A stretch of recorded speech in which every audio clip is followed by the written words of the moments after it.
Hello my dear 12th students. In the last part we saw how Aksionov is learning to to make boots, and with that he is earning some money, and he is buying a book, The Lives of the Saints, and he reads that book when there was light enough in the prison, and on Sundays in the prison church he read the lessons and sang in the choir. Choirna அந்த group பாடுறது. For his voice was still good.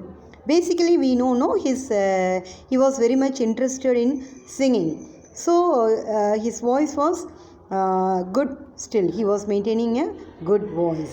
The prison authorities liked Aksionov for his meekness, and his fellow prisoners respected him. So within the prison, Aksionov is getting a very good name because he is very simple. Meek அப்படினா என்னது? Very simple person, showing himself very simplicity.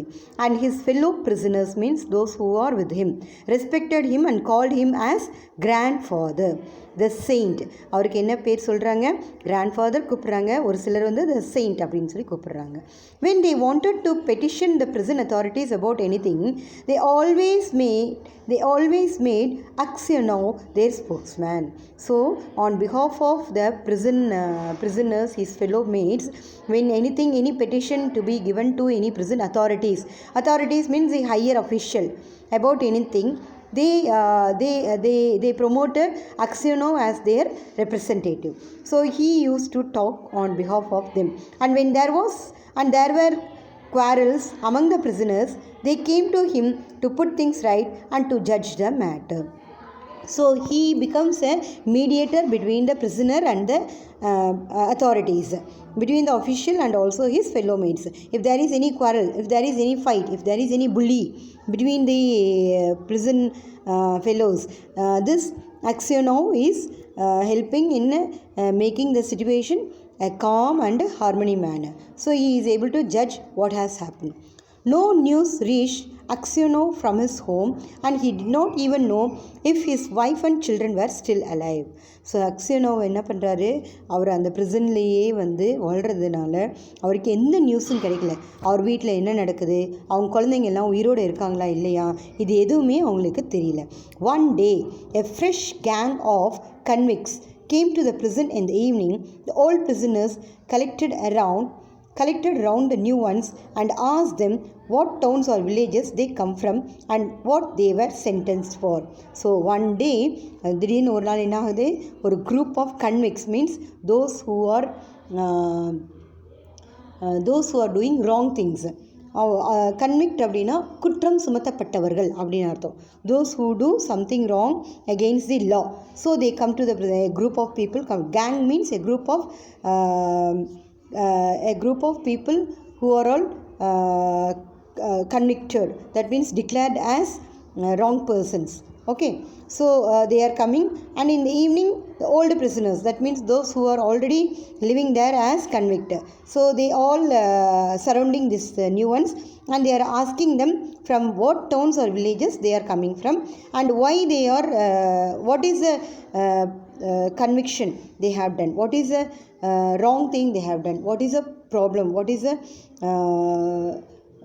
என்ன தப்பு அவங்க பண்ணாங்க அப்படின்னு இவங்கெல்லாம் கேட்டுட்ருக்காங்க. Among the rest, Aksionov sat down near the newcomers and listened with downcast air to what was said. Aksionov என்ன பண்ணுறாரு, அவங்க கூட அந்த நியூ கமர்ஸ் கூட உட்காந்துருக்காரு. அப்புறம் அவர் வந்து என்ன பண்ணுறாரு, அவங்களோட லிசன் பண்ணுறாரு, அவங்க என்ன பேசுகிறாங்க அப்படின்னு சொல்லி குனிஞ்ச தலையோட listen பண்ணிட்டுருக்காரு. One of the new convicts, a tall, strong man of 60 with a closely cropped grey beard, was telling the others what he had been arrested for. அதில் ஒரு புது குற்றவாளி, கன்விக்ட்னா யார், குற்றவாளி வந்து எப்படி இருக்கார், டாலாக ஸ்ட்ராங்காக, அவரோட ஏஜ் என்ன இருக்குது 60, அண்ட் அவரோட பியர்டு வந்து கிரேனா வெள்ளை கலரில் ஆயிடுது, அண்ட் அது வந்து நீட்டாக க்ராப் பண்ணியிருக்காங்க. அவர் எதுக்காக அரெஸ்ட் ஆனார், எதுக்காக அவர் வந்து கைது செய்யப்பட்டார் அப்படின்னு சொல்லி அவர் எக்ஸ்பிளைன் பண்ணிகிட்ருக்காரு. Well friends, he said, I only took a horse that was tied to a sledge and I was arrested and accused of stealing. So இங்கே வந்து என்ன சொல்கிறாங்க, ஸ்லெட்ஜ் அப்படின்னா என்ன meaning, transportation, a vehicle pulled by horses for transportation on snow. ஸ்னோவில் போகிற ஒரு வண்டி, அதை வந்து எது, ஹார்சஸ், குதிரைகள் வந்து இழுக்கக்கூடிய ஒரு வண்டி. ஸோ இவரை வந்து எதனால் அரெஸ்ட் பண்ணுறாங்கன்னா, அவர் வந்து ஹார்ஸு, அதில் அந்த ஸ்லெட்ஜில் இருக்க ஒரு ஹார்ஸு, ஸ்லெட்ஜில் அந்த வண்டியில் கட்டியிருக்கிற ஒரு ஹார்ஸை வந்து திருடிட்டாரு அப்படின்னு சொல்லி அவரை அக்யூஸ் பண்ணி அரெஸ்ட் பண்ணிடுறாங்களாம், குற்றவாளி ஆக்கிடுறாங்களாம். I said I had only taken it to get home quicker and had then let it go. So அவர் வெறும் அதை என்ன பண்ணலாம், அதை ஏதாவது சாப்பாடு கொடுக்கறதுக்காக, வீட்டுக்கு சீக்கிரம் வீட்டுக்கு போகணுன்றதுக்காக நான் அதை எடுத்தேன். Besides the driver was a personal friend of mine. நான் வீட்டுக்கு போகிறதுக்காக தான் அந்த குதிரையை வந்து, சீக்கிரமாக போகிறதுக்காக தான் அந்த குதிரையை வந்து வாங்கினேன். அந்த குதிரையோட ஓனர் வந்து என்னுடைய பர்சனல் ஃப்ரெண்டு.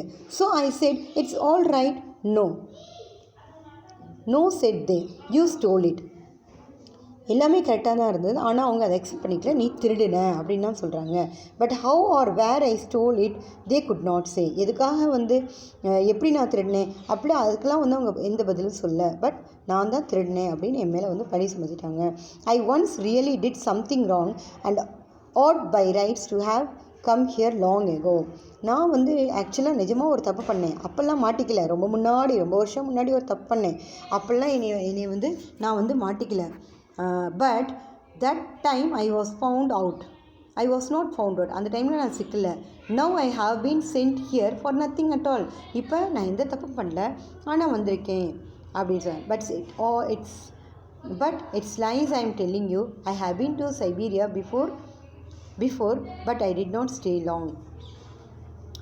அவர் இதெல்லாம் வந்து பொய்கள். நான் வந்து என்ன சொல்கிறேன், நான் வந்து சைபீரியாவுக்கு ரொம்ப முன்னாடி போயிருக்கேன், பட் நான் வந்து அங்கே ரொம்ப நாள் தங்கலை அப்படின்னு சொல்லி he is explaining to the other fellow prisoners. Where are you from? asked someone. எங்கேருந்து நீங்கள் வரீங்க அப்படின்னு அதில் ஒருத்தவங்க கேட்குறாங்க. From Vladimir. My family are of the town. My name is Makar and they also call me சிமியோனிச் அப்படின்ற பேர்.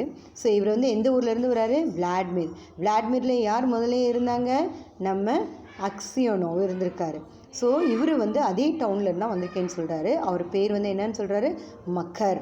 அவர் பேர் இன்னொரு பேர் என்னென்னா செமியோனிச் அப்படின்னு சொல்லியும் கூப்பிடுவாங்க நீங்கள். So Aksionov raised his head and said. உடனே அக்சியோனோ என்ன பண்ணுறாரு, ரியாக்ட் பண்ணுறாரு, ஏன்னா அவர் ஊர்லேருந்து வந்திருக்காரு இல்லையா.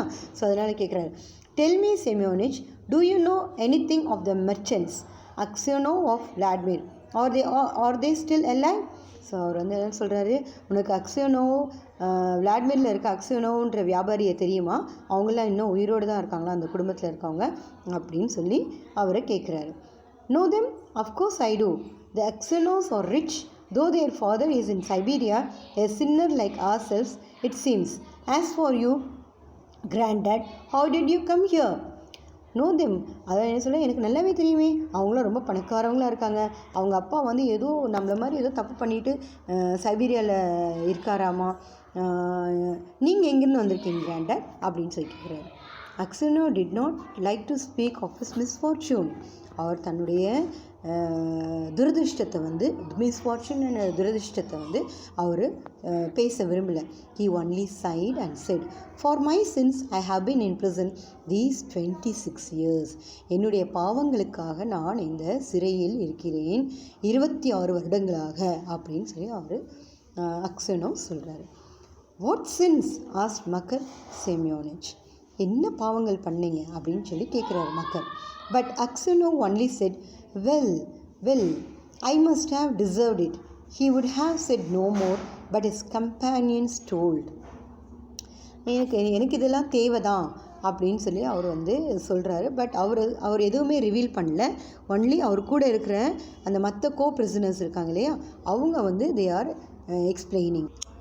The newcomers, the old prisoners, the co-prisoners are telling the newcomers how Aksiono came to be in Siberia, how someone had killed a merchant and had put the knife among Aksionov's things, and Aksionov had been unjustly condemned.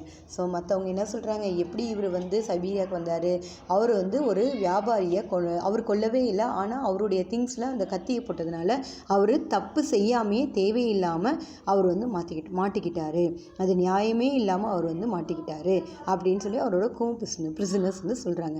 When Makar Semyonich heard this, he looked at Aksionov, slapped his own knee and exclaimed, "Well, this is wonderful, really wonderful, but how old you have grown, granddad?" So மக்கன் செல்வன் வந்து என்ன பண்ணுறான், அவன் காலில் தட்டிக்கிட்டே ரொம்ப ஹாப்பியாக சொல்கிறான், அப்படியா, ரொம்ப ஆச்சரியமாக இருக்குதே, எவ்வளோ வருஷமாக, எவ்வளோ வயசாகிடுச்சு, ரொம்ப கிராண்டட், ரொம்ப வளர்ந்துட்டு, ரொம்ப ஓல்டாகிட்டீங்க அப்படின்னு சொல்லி ஒரு கிண்டலாக அவன் ஆச்சரியமாகவும் சொல்கிறான். ஓகேங்களா. The others asked him why he was so surprised and where he had seen Aksionov before, but Makar Semyonich did not reply. So அவனோட அந்த ரியாக்ஷனை பார்த்துட்டு மற்றவங்க என்ன கேட்குறாங்க, ஏன் நீ ரொம்ப ஆச்சரியப்படுற, நீ வந்து முதல்ல வந்து அக்ஸனோவை பார்த்துருக்கியா? அதுக்கு வந்து என்ன பண்ணுறாரு, மக்கர் செமியோனிச் வந்து எந்த பதிலும் சொல்லலை. அதுக்கு he only said, "It's wonderful that we should meet here, lads."